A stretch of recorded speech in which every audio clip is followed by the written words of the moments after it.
Are women allowed to observe itikaf in their houses?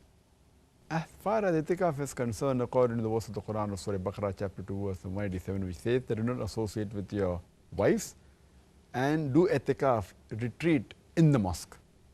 So since the word is specific, the ruling is in the mosque, as it's a ruling for the gents that they should do itikaf in the mosque, the same ruling applies even for the women. There are a few scholars who do say that itikaf can be done in the home where the woman prays, based on the hadith that praying in a room is better than praying in the outer room in the house, praying in the house is better in the courtyard better than the mosque. But this doesn't mean, masjid literally means a place where you do sujood. It's more of a word where you do sujood. But technically the word masajid used in Surah Baqarah chapter 187 means a proper masjid, not where you do sujood. Because in the inner room a person changes clothes and a person in the state of junub, sexual impurity, etc.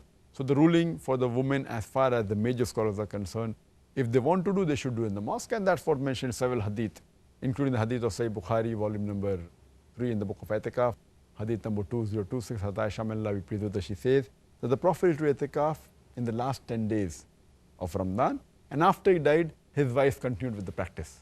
So the wives of the Prophet did itikaf in the mosque, and there's no evidence to show that they ever did in the house. Okay, good. That's very good to know.